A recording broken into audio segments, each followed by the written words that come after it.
억울하게 사고를 당했는데 합의금이라도 제대로 받아야 덜 억울하지 않겠습니까?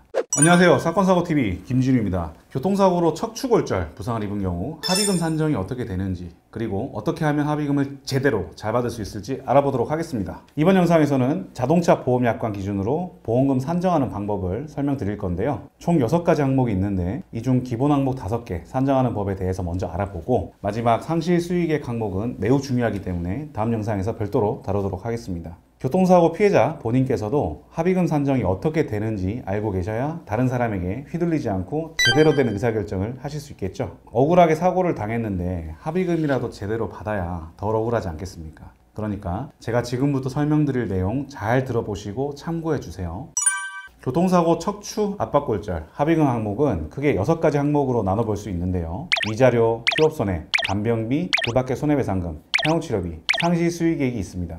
첫 번째 위자료입니다. 정신적 피해에 대한 항목입니다. 이 위자료의 경우 부상위자료와 후유장애 위자료가 있는데요. 부상위자료만 살펴보겠습니다. 부상위자료의 경우 상해 급수에 따라서 지급하게 되는데 1급인 경우 200만원부터 14급인 경우 15만원, 이렇게 부상 정도에 따라 산정됩니다. 표 보이시죠? 예를 들어 요추 입원 골절 부상을 입은 경우에는 5급 상황의 안정성 추체골절에 해당되어 부상위자료는 75만원이 됩니다. 간단하죠? 어렵지 않습니다. 두 번째 항목인 휴업손해입니다. 이번 기간 동안 일 못했으니까 보상 받아야겠죠? 이 휴업손해의 경우에 이번 기간 동안 수입 감소액의 85%가 산정되는데요. 예를 들어 입증되는 월소득이 400만원인 사람이 30일간 입원한 경우 400 나누기 30 곱하기 30 곱하기 85% 해서 340만원이 휴업손해로 산정되는 것입니다. 곱하기 나누기만 하면 돼서 천천히 계산해 보면 그렇게 어렵지 않습니다. 그리고 세 번째 항목 간병비입니다. 이 간병비 부분 궁금하실 텐데요. 간병비는 지급되기 위한 조건이 있어요. 상해 급수 1급에서 5급에 해당하는 경우에만 받을 수 있는데요. 1급, 2급 부상인 경우에는 60일, 3급, 4급 부상인 경우 30일,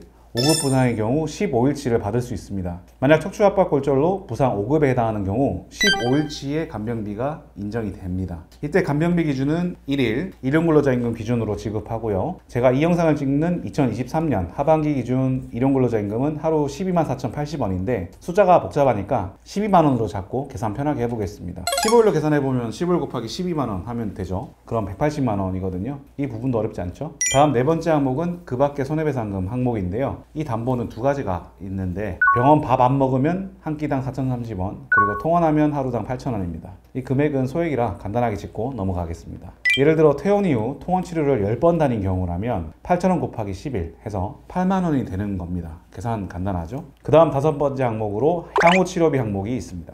이 항목은 합의 이후에 필요할 것이라고 생각되는 치료비를 추정하여 산정하게 되는데요. 척추골절의 경우 만약 수술을 했다면 수술로 생긴 흉터, 그 외에 이번 사고로 인해 몸에 생긴 흉터에 대한 성형수술 비용이 향후치료비로 산정되어야 합니다. 이 흉터 성형수술 비용의 경우에는 신체 부위에 따라 달라질 수 있는데 보통 센티미터당 10만원에서 20만원 정도로 산정되고 있습니다. 얼굴 쪽은 좀 더 많이 산정되고요. 만약 이 향후치료비 금액에 대해서 분쟁이 있다면 성형외과 전문의에게 향후치료비 추정서를 발급받아서 청구 진행하시면 도움이 될 수 있습니다. 여기까지 교통사고 척추골절 합의금 6개 항목 중에 5가지 항목들을 산정하는 방법을 알아보았습니다. 여기까지 그렇게 어렵진 않으셨을 겁니다. 하지만 마지막 6번째 상실 수익액 항목은 판단하기 어렵고 합의금에서 가장 중요한 역할을 하기 때문에 다음 영상에서 별도로 설명드리도록 하겠습니다. 궁금한 사항 있으시면 위 전화번호로 연락 주시거나 아래 영상 설명란이나 고정 댓글을 확인해 주세요. 영상 시청해 주셔서 감사합니다.